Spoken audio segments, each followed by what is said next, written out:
So without any further ado, I will just welcome Chris. Chris Ulbrich is he's a bit of a rock star in the lower Connecticut manufacturing scene. He's a very modest man, but he's here today to share some of the secrets that he's had in his many years of building his business. Chris, welcome, and thank you for Hey, welcome joining. everyone. So welcome, and thanks for taking the time to give me some time to talk about our company. And Ulbrich just joined the organization, the Connecticut chapter, one of the 50 chapters. So we're looking forward to helping and be part of your future. So yeah, so I'm going to run through some slides about Ulbrich and then talk about our culture a little bit, and then I think that's going to flow into some of the conscious capitalism principles that we support. So I have a quote of the day though. To look is one thing, to see what you look at is another, to understand what you see is a third, to learn from what you understand is still something else, but to act on what you learn is all that really matters. In this day of COVID, our environment and social issues, I think it's appropriate that you don't kick the can down the road, you address issues, make decisions, and you act. So, and obviously during this COVID time, I saw this was pretty interesting. So how do you feel during this past year? Well, I am really incredibly burnt out and exhausted. Does that sound familiar? Huh? Or it's like 24/7 crisis management for a year plus. Yeah, that sounds like us. You just, or how about this? We need an oil change. You can use that one. And we're doing our best just to keep up. It's been a tough year for everybody and the families, and I hope everyone's safe and healthy out there. So just starting out. So it's interesting. My grandfather started the company in 1924. My grandfather had 3 sons. My father was our chairman, and he pushed this idea of having a revolution, not an insurrection, a revolution. And in 1988, we started the Ulbrich Revolution, and it flowed around these, and we met and we discussed what do we want to be, and we want to be, everything flows around this to this day: total customer responsiveness, total company involvement, total quality commitment, continuous professional development. And this is what we do. We flow around these principles. It makes us better. And just as Glenn was saying, I think it helps us achieve good results. And one of the things that has flowed into this is our lean journey. Bill Greeter, friend and a good friend of the company and mine. Lean, we're in our 6th year of our journey on lean. And we call it A3s. Some people call it Kaizens and different things, but we have A3s. We have 1,000 A3s a year in our companies worldwide. And what's an A3? It's a group of 3, 4, 5 people getting together and making something better in safety, yield improvement, scrap reduction, time savings, movement. We had something that was 1 mile a day somebody had to walk, and we reduced it to 200 feet. That's time, that's money, that's waste, energy reduction, error correction, paperwork reduction, redoing supplies to be more efficient. And so 4 or 5, 6 people work on we just had one in Illinois. We'll talk a little bit about that. We have a $2 million customer that makes this consumer product. And the 4 guys got together and improved the packaging. And then what happens, they work for 2-3 weeks on this, and then they present it. So, and they usually present it live. We've had 40% of our people present live A3s to groups of people, and about 80% of our people are involved in A3s and in lean. And so in Illinois, they presented over Zoom last week, or this week, a couple days ago, talking about their improvement on packaging. And, and if you go back, we improved our packaging. It's total customer responsiveness, total company involvement, because 3 or 4 of the guys made these decisions, convinced management to do it. We gave them the resources, total quality commitment. This product is shipping $7 a pound. You don't want it damaged. And of course, continuous professional development. People are learning every day, being better, etc. So that's what we do. It was pretty. So these A3s are really, really good.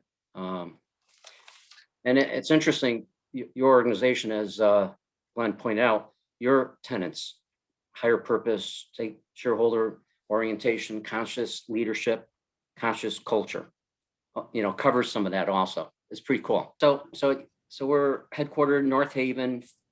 Founder my grandfather. We're going to be 100 years old soon. 700 employees. We're global. We have 10 locations, 2 continents, 4 countries.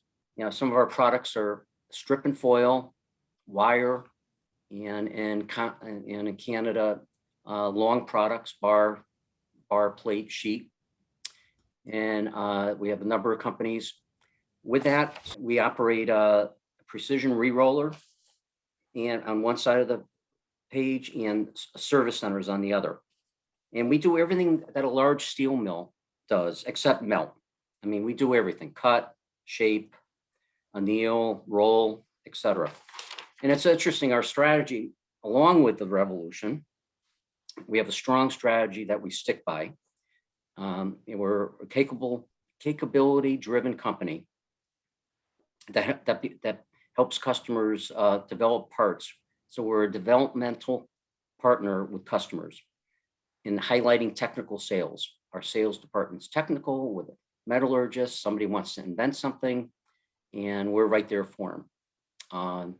And hopefully they stick with us. We make some unique products, and also a supply chain partner. So some of these products cost. We have customers, $1 million customers, $5 million customer.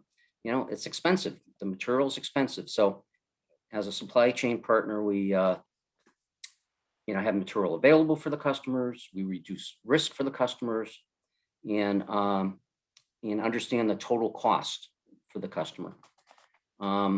So we have a strong strategy that we stick by, follow. We don't get seduced to change things, and it's really has helped focus our company. And again, strip and foil. We have 160 alloys that we make metal, ship it to customers, and they make parts, all kinds of different things. And how do we do this? Well, we do this with rolling mills, annealing furnaces, slitting machines. So we're capital intensive. Matter of fact, we have 7 rolling mills now, and they cost $5 to $7 million each.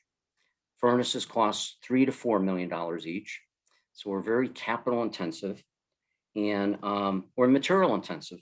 50% of every dollar that we have goes to our suppliers for metal. So we need to be, and we're developing parts for people and helping people make parts, etc. And that's why lean's so important, because a 2% savings in this, or better yield in this, makes such a big difference.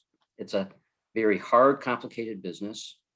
We have skilled workmanship by our employee base. Capital intensive, material intensive, lots of parts, lots of moving pieces.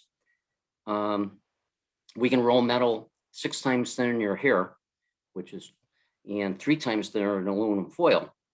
And our average order going through the shop has 12 operations, and we ship, say, 1,500 orders a month in Connecticut out of one of our factories. So that there's a lot of variations, a lot of bottlenecks, and lots of need for lean to get better. And then our service center network, we buy metal from people, and we have over 60 million pounds of inventory.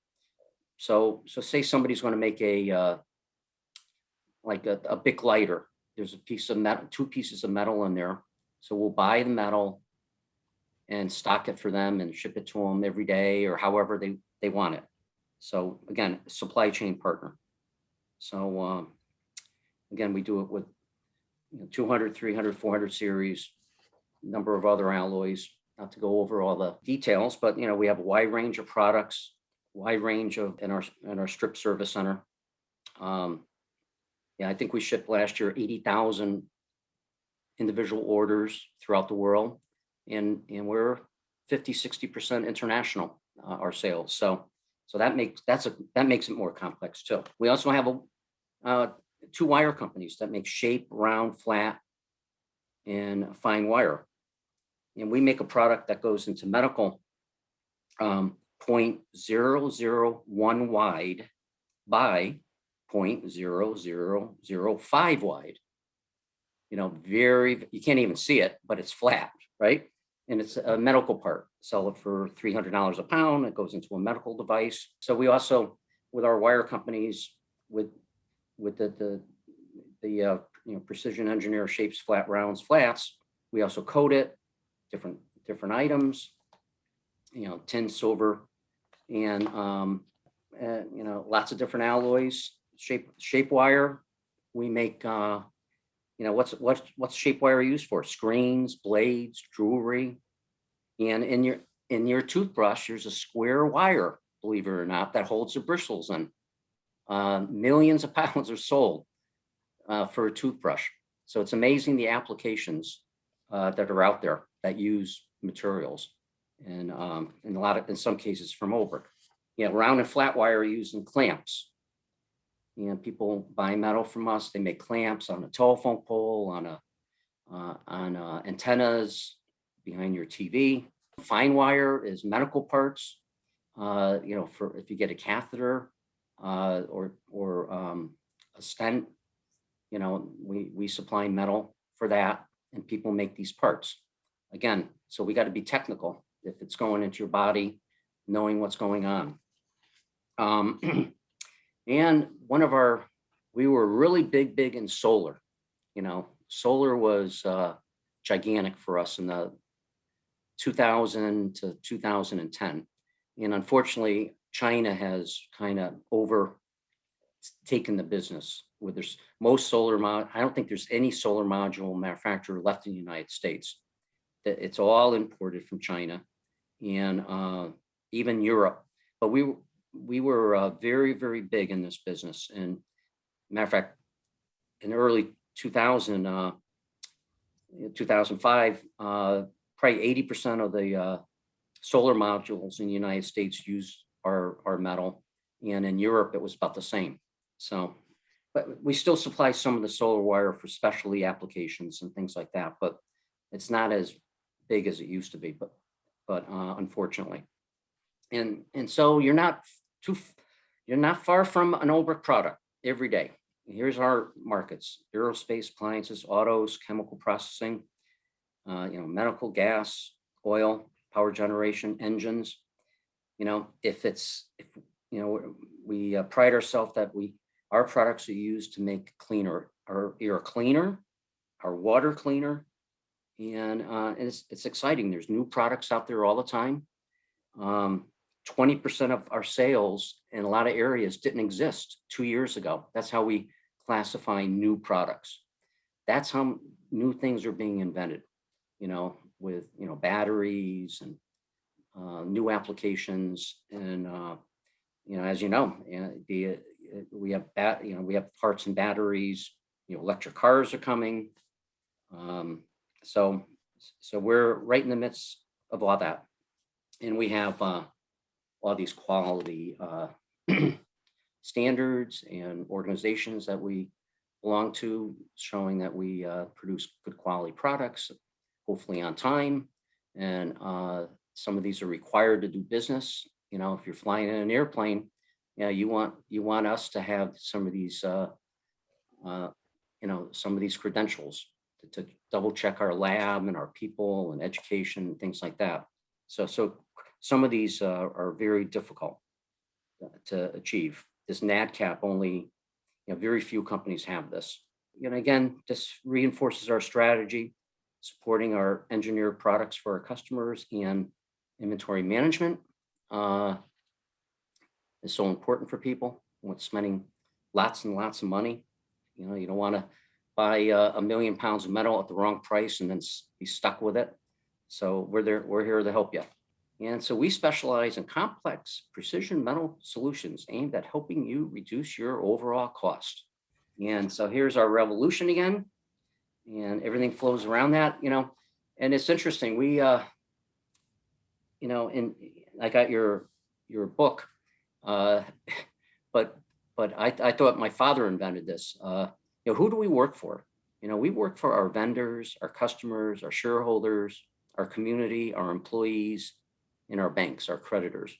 And we take this seriously. Some groups are more important at different times, in a day or in a week or a month, but it's important that they all are highlighted and worked on at times, to make us a balanced company. And it's just, and it's just not about, and it's amazing. I met this this guy in Florida. He's an equity guy. He's so excited. He just had 2 sales.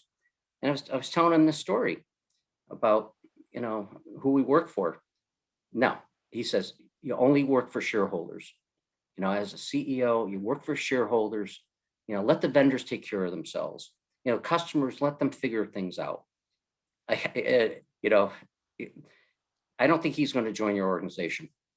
He's not high on the list. I'm telling you, I couldn't believe it. I can't believe that equity people actually, okay, so you're an equity person. You want to yank stuff out and make a bunch of money and destroy your company.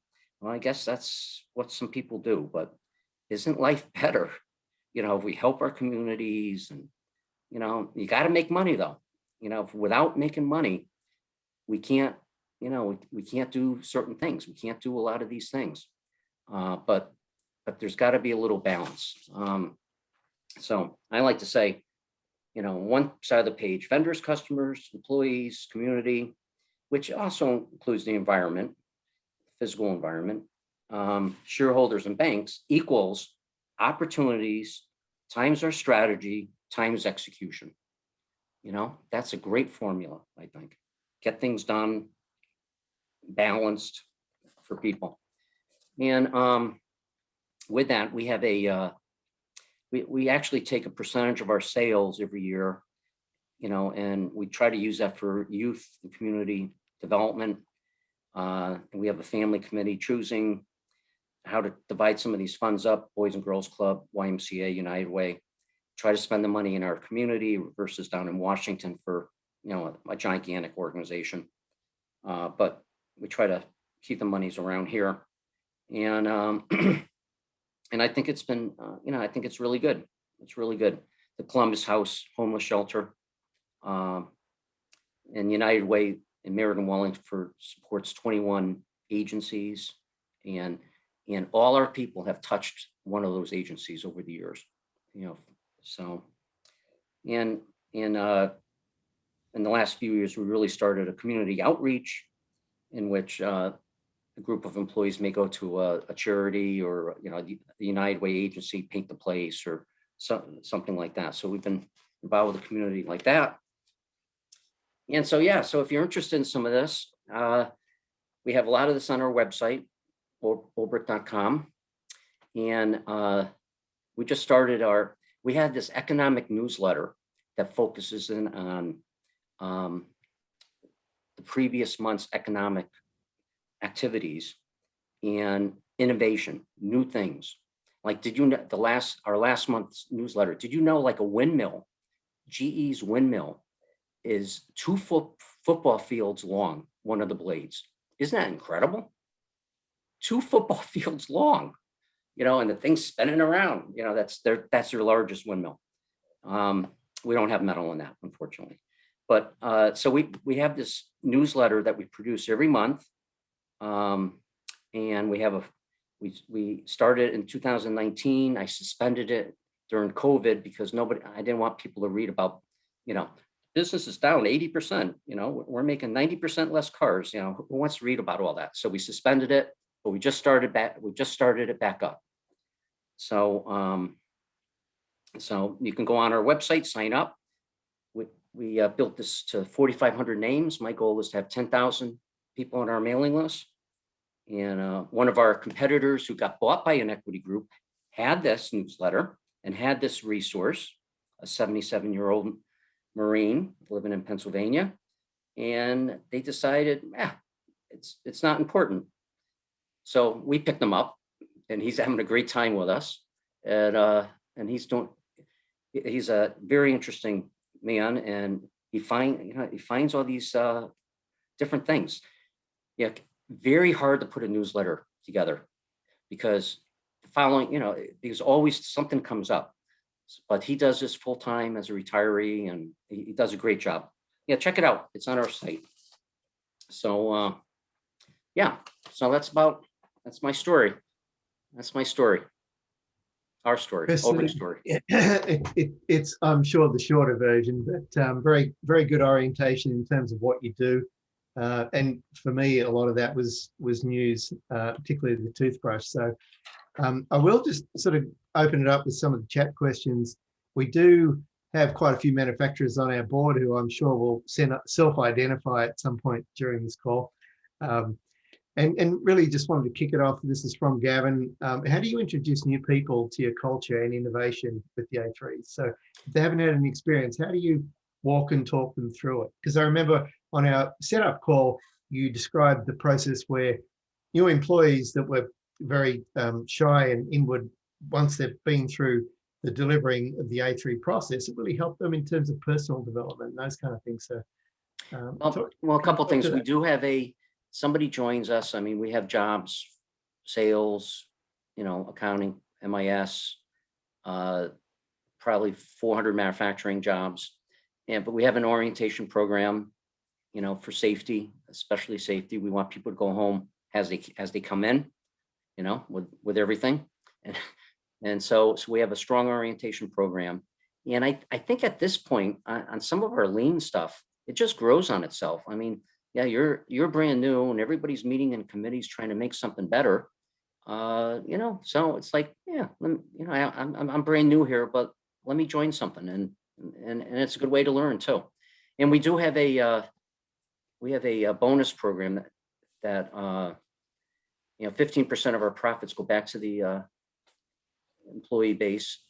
And so, yeah, so if we can save money, increase yields, I mean, it's a win-win for everybody. So, but in our orientation programs, evolving, getting better. And we also have something called UCore. We have about 180 different videos, modules on everything, safety. We're trying to expand some of these things, how to operate this machine or our strategy. We have modules on our strategy. Yeah, we have a strong CRM system and how to fill out, how does the CRM system work and things like that. So we're probably about 25% of our people are up to speed on UCore, looking at these movies, and that's part of the orientation. You got to look at 18 of these things over a period of time. So they're learning the same stuff. We just got to keep them up to date, not outdated. Some of the stuff gets outdated. We sold a couple companies and got to chop that stuff out and things like that. But yeah, so you can always do a better job on orientation. And then it's also a challenge. We have all these locations. So, we might do a better job here than versus someplace else, when they don't have the resources. So, but that's what we do. We try. Yeah.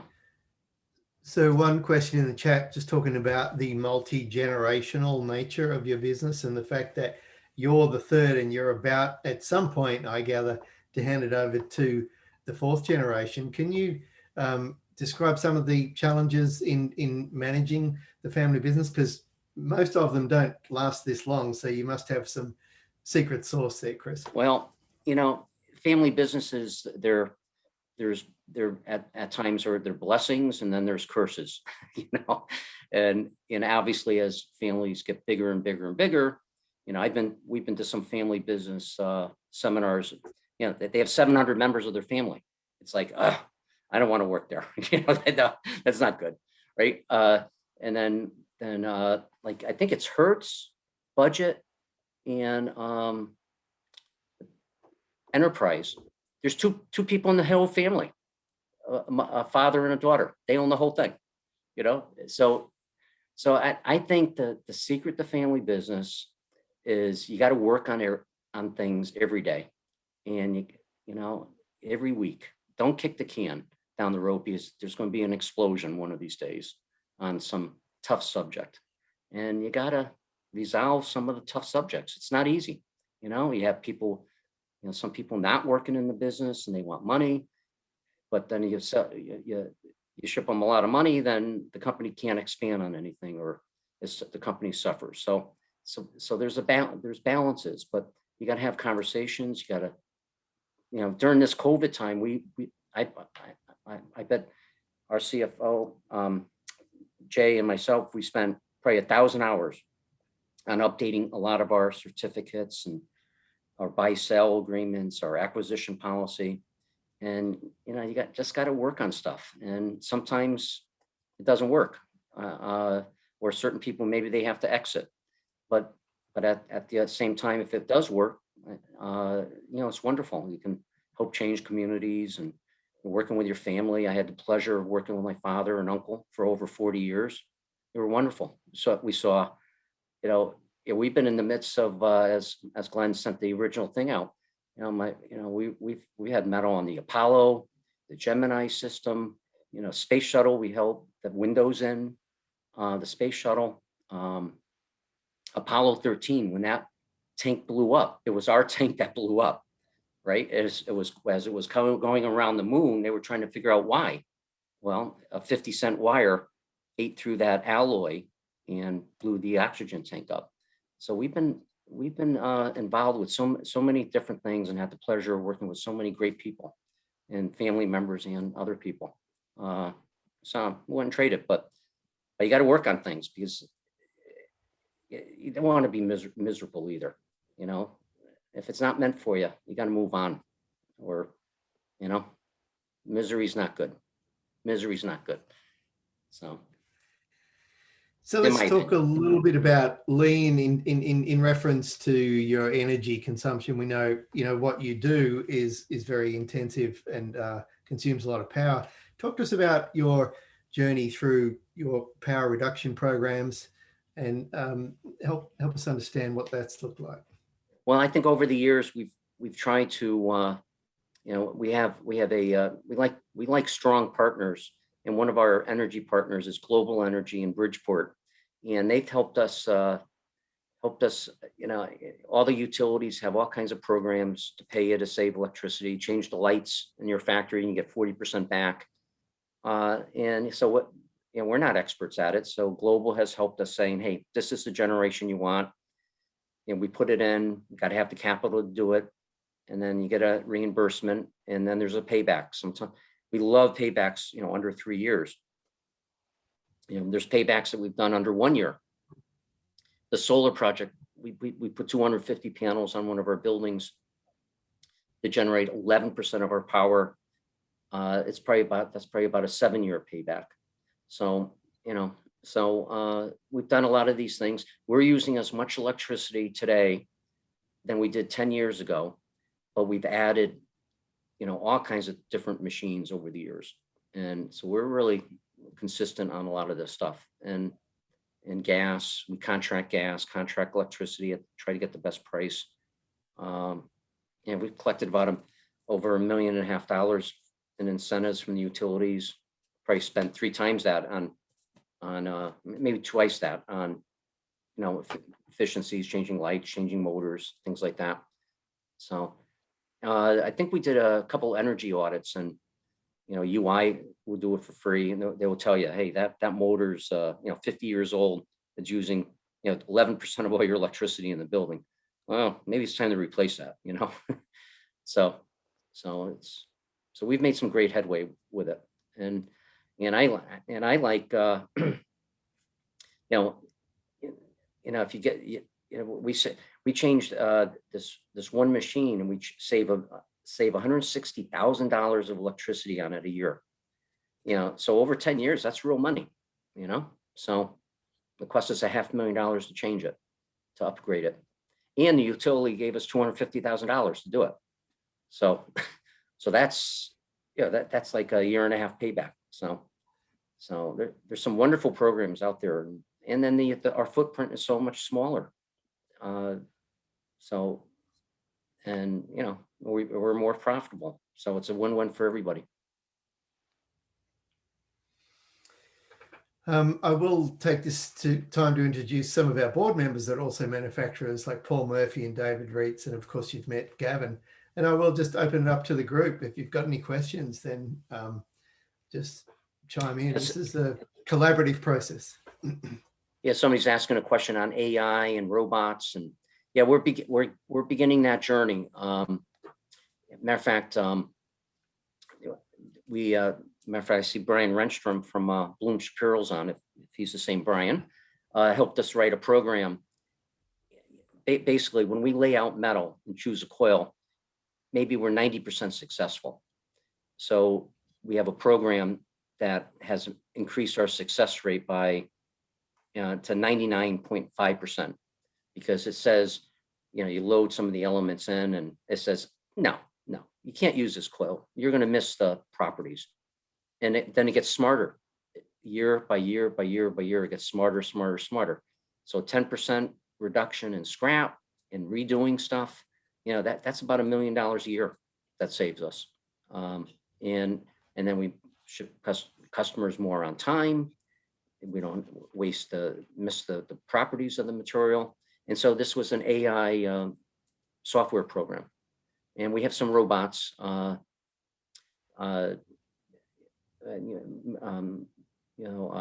handling, in the shop and things like that. And I think more to come. There's a lot more coming in that arena for sure. So, yeah, and somebody asked a question before about, is hydrogen going to be one of the choices for cars and trucks and energy? Obviously we're on this path of electric cars, and everything's going to be electric and things like that. I think the story's still out. Energy storage is still a problem. I don't think there's enough lithium in the world for batteries for all these vehicles. We have one mine that just opened up in North America. So I don't think it's probably the best thing to buy all these products from China, lithium and all these elements, the rare earths, and depend on China or Asia more. So I think the story's still out. Maybe there's another invention, another evolution. Hydrogen would be fantastic. It's clean. Unfortunately, it is explosive. If it's handled wrong. But so I think it's an exciting time. Lots of, who would ever thought that SpaceX, satellites go up, spaceships go up, and then they come down and they land in the exact same spot where they took off, and they're reusing the parts. It's incredible. Remember Apollo and and Gemini, all the stuff is destroyed in the atmosphere and stuff like that. And here we are, we're reusing all these parts, and I think the software, the computers, lots of things are so much better nowadays. So I think it's an exciting time. So somebody's asking, how do you total company involvement come alive? Well, I think, again, I think it's just getting people in the small groups and, talking about communications and how to make things better. That they had, on the plant floor, safety is so important. The employees on the plant floors, men and women, they know the solutions, how to make it safer. And so got to listen. And, so the place is safer. And hopefully that translates to some quality improvements and better yields, better profits. And I mean, what a great way to get involved to make you safer, and so you can go home, same way you came in, you know. I think we have this formula for for profits going back to our people a little bit. I don't think that's a gigantic motivator, but I think it's key to total company involvement is so good. And it's not for everybody. Some people just want to come in, I want to work my 8 hours, get paid my X. But you know what? There's less and less of those people at our place, because you're the odd person out. You're not on a committee, not working on this, and you really don't want to work at the United Way agency and give back something for 4 hours. Come on, on company time. So. Yeah, I think what strikes me is just the culture that you've created, where people feel so comfortable, sharing their ideas and being open. And because in a lot of companies, people might have an idea, but they wouldn't even think about sharing it because they've been ignored or put in ideas before, and nothing happens to them or anything like that. So they just get discussed and like, oh, fine, I'll just come in, punch the clock, do what minimum, and and leave. So. But you've really got a thing going where everybody's engaged, everybody's excited about making a new contribution, finding things that they can do. And I thought it was really interesting what you said about how when new people start, it's just the culture is so firmly established. It's not like you have to teach people how to get involved and do these things. They just see everybody else doing it, and then so they just kind of join in and meet some people, make friends, and the next thing they're involved in and doing something along those lines, right? Yeah, and I think, and I lost track your first part talking about just that you seem to in a lot of companies, if you had a suggestion, your supervisor would just ignore you, or maybe write it down, but then actually nothing would actually happen. Well, and then so after a few times of suggesting something, you're just like, oh, I'm not bothering anymore. But you've really got it going where everybody's feeling like they really want to, make a suggestion, really want to put something in.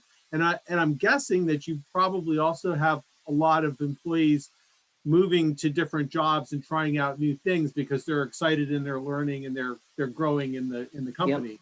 Yeah, but it's interesting, as Bill Greeter has talked to us in Lean and stuff. What's a supervisor's job, or what's my job? To do the factory work on the floor? No, people know their job. The accountants know their job.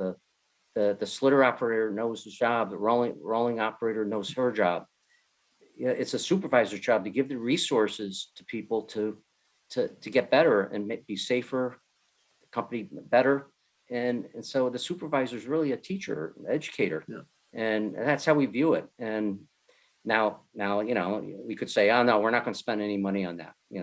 No, I mean, spending a minute, these A3s, sometimes it costs us nothing. It's just some time. Sometimes it costs, we had a printer ribbon, when you line marker, it was such a pain. We get smudged all the time. It costs like $200 for a new line marker. And somebody spent like 30-40% of his time trying to use this old piece of equipment. So if you say, no, we're not going to use the old stuff, we're not going to spend anything. No, come on. By spending $200, you just saved 25-30% of somebody's time. It's wonderful. Yeah. They're happier, we're happier, and then also you use Lean as a tool, not as a weapon. Obviously, say, hey, we saved so much. Now we can fire 5 people. No. Right. Nobody's ever lost their job at our company because of Lean. Yeah, exactly. That's one of the things we used to do too. We used to call it was a growth strategy. So, and I would point blank tell people, if we come up with something that is so much better that we free up somebody. We had one guy who worked in the maintenance shop who, in his past life, had a job as a massage therapist. I said, so if we free up somebody in here, then, and if Mike wants to, then he can just basically give everybody in the company a back rub or massage if they want. That's fine with me, because we're still covering the cost, same number of people, same whatever, but now we're adding something more to the company. We had people, freed up from something, and they became the parts manager. We'd never had a parts manager before, and now all of a sudden, no extra cost, free somebody up, and we do something else that we weren't able to do before. Well, things aren't easy. I mean, never mind COVID. We got 150 people working at home, and people coming in, and we're shut down for 2 days for cleaning because somebody caught COVID. We were doing so well until November. And then all of a sudden, it's like every one of our factories, we had, a child infected the spouse, who infected the employee. It's like, things are better now, but COVID has made it easier. But things are changing with AI and computers, and if we're gonna get things delivered by drones one of these days. I mean, it's amazing. The changes are out there, and not easy keeping up with it. But so. Again, we have some metal on drones. We have every airbag in the United States probably has our metal in it, so wonderful part. The airbag goes off. If you think of it, airbags have to operate in Alaska 50 below, or maybe that's Texas, right? 20 below today. And then in Florida, 120 degrees for 25 years. Isn't it amazing? What an amazing device. And we have a key part in that I see Dave Giappone's on, a key part that holds the chemical that blows up, that fills the bag with gas, and it's our part that we've perfected for the part companies that then sell to the autos companies who then sell to us. So, and we missed the Takata contract. Thank goodness. They had 12 million recalls. Ouch. Don't want to make the wrong stuff there, huh? Hey, Chris, I'm curious, for companies that are just starting off on lean, or maybe even, doing conscious capitalism, what advice would you give their leadership in, trying to put in a change like that? Well, again, I think you have honest conversations. We're here to, my list of things about safety and profitability costs, and you don't use it as a weapon. You give the people the time, put it, expect to spend some money, on some tools, on some things. If somebody comes up with an idea, I want a bigger hammer, 18 inches long instead of 12, and you say, no, use the old one. No, well, maybe it's okay. Let's try it. Maybe they have a thought on why it should be 18 inches. Give them the tools, give them the budget, give them the time to meet, and the training. And I don't think Kaizen's the answer. You don't want something for 6 months, nobody sees the results, and then half the people are gone in 3 years, and it maybe no. You want something quick. A couple weeks. Yeah, why do we have 100 printer ribbons that are obsolete? Well, maybe get all the printers together, figure it out, put the correct ribbons at the right places. When one of them's used, you reorder. Somebody reorders once a week. A simple thing. Maybe you save $5,000 a year doing something simple like that. So, but you got to give the people the power and the time to do it, and some education, in my opinion. We've had, our revolution started in '88. Well, guess what? It died out in the late '90s, and then we really re-energized it. And I think it's successful, and you got to have the right strategy. Whatever strategy you have, what's your strategy? You can't be everything. You can't be 5 things. What's the one thing that you really are? You got to define that, and you're not only a mission but the strategy. So, in my opinion. Yeah. Chris, thank you. I see a relevant question in the chat about how is that translated into employee longevity? Do you have anything? I assume Paul's speaking about their time with the company, not necessarily life expectancy. Yeah. But... Yeah. No, we I think we have a great system. I think we've had it since the 70s. We celebrate everybody's every 5th year. We have a dinner with everybody, 5, 10, 15, 20, 25, 30. We've had people 40, 48 years, so 45. And so we have a luncheon. There's this company out there that, at 10 years, you get a gift and you pick from a catalog. Maybe it's a $300 level gift. I just did, I've had 45 years in and I got 2 bikes. That was a $1,500 level, so we probably, this probably costs, and we've expanded it throughout our companies, and what a great time we have a dinner. Unfortunately, we've had to suspend all this during COVID, and you have a dinner, you invite the spouse, you meet people, you talk about their families, and they get people get a service award for their years of service. Our average year of service is 19 years, I think, right now. We have a host of people retiring in the next, from 2 years ago to now, which is now, this is the first time our age has dropped, I think, in 20 years. So we do have some challenges keeping our culture going, new people coming in. I just called somebody who worked for us for 25.8 years, Mike. I couldn't say goodbye to him, so I called him up a couple times trying to get through to him.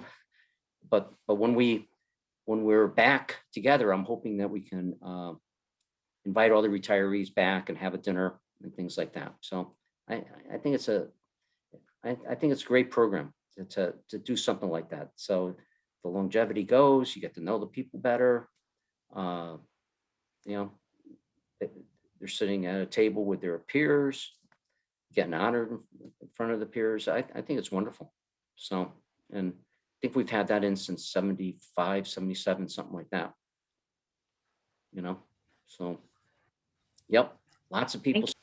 I guess I'd imagine too that, that being the case, that there's a lot of people would bring, relatives or friends in, and, when you've got a job opening, you probably have not a lot of trouble finding people who want to work there, right? And they want to bring other people in that they know will be a good fit.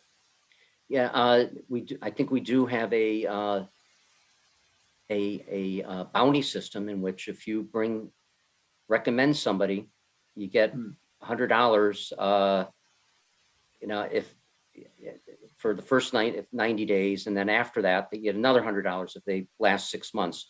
And it's totally up to us. And yes, we've had, matter of fact, Rebecca's works in marketing. She has a relative who works for us. And so I think, I think it works.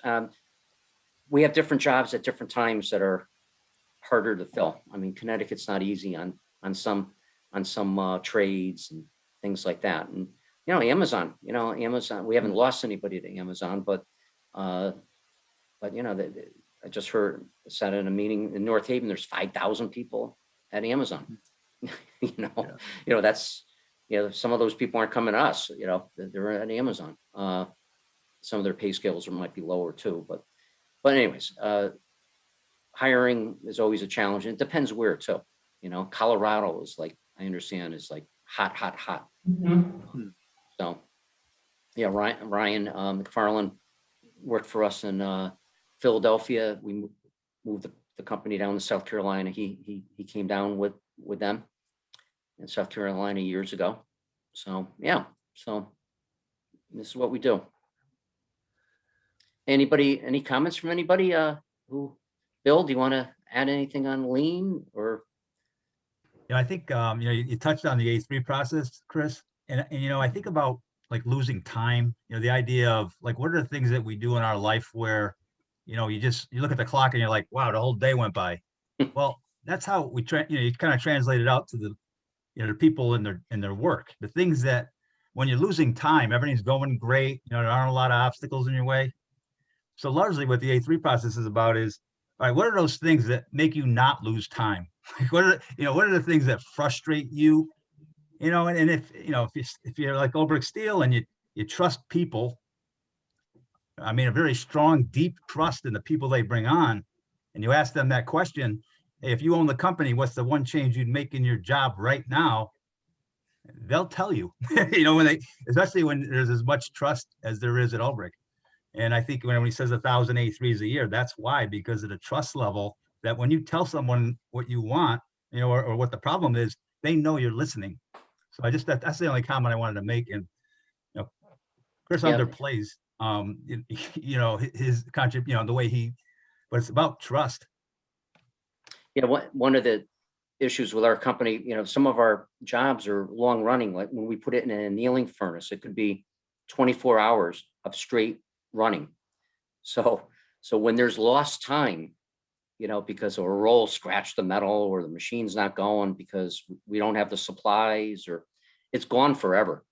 And so that's why lean has made such a big difference to us, because we can save those hours. That machine can run 24 hours continuous. You know, you know, in the 70s, 80s, you know, machines are down a lot, you know, and the time's gone forever. And you don't get that capacity back in manufacturing. So I think it's made a big difference, lean and the hours, and then with that, you know, the trust in which people come up with more ideas. I'll tell you a story. We have a machine. It cleans metal. We bought this in, I think, right, guys, 95. It cleans metal, hot water, right? And $2.5 million machine, 25-week lead time on it. So we have a job.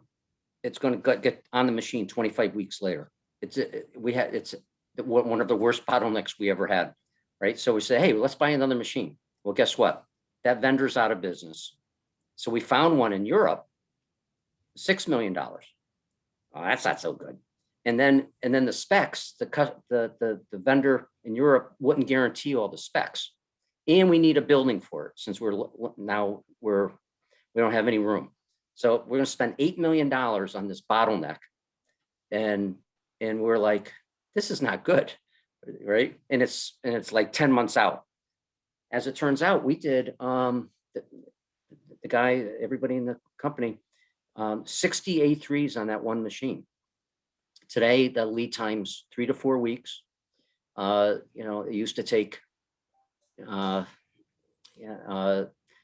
a whole shift to change the rolls in there. Now it takes an hour and a half.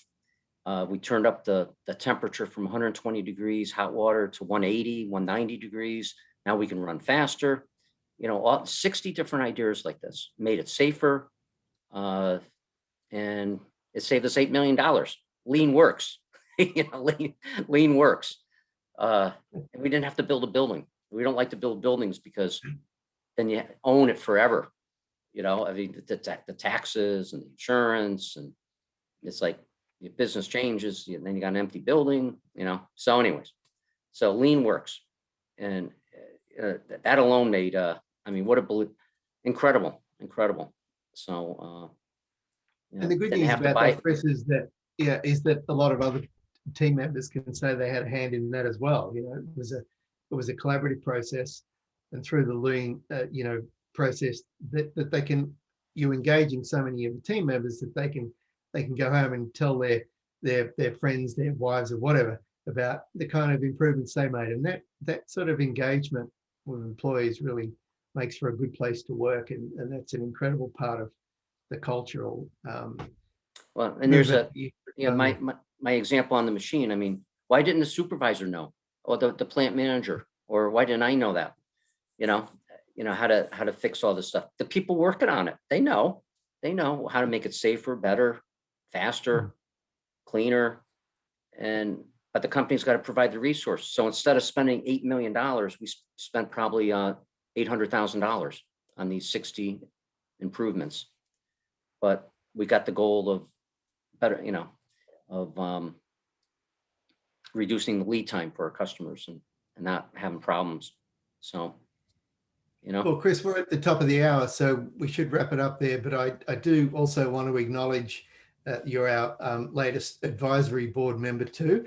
And we really appreciate the fact that you can come in with your extensive manufacturing background and share your wisdom like you have today with our people that joined us in the call. So I want to thank Chris and some of his team members for particularly Bill. I love that story about that you just mentioned, and invite you back in a couple of weeks. We have another program with our young mentors. We don't have any information to share on that today, but you will be receiving it on email shortly. So thank you all. Thanks for joining us today. Enjoy the snow if you're in Connecticut, and look forward to seeing you in a couple of weeks. Hey, thanks, everybody, Thank you, Chris. for attending. guys. Chris, Thanks, everybody. Wish you the best, everybody. Thank Bye-bye. you, Chris. Bye-bye. Thanks. Bye, Barb. Bye. This was great. Thanks. Bye-bye. Thank you.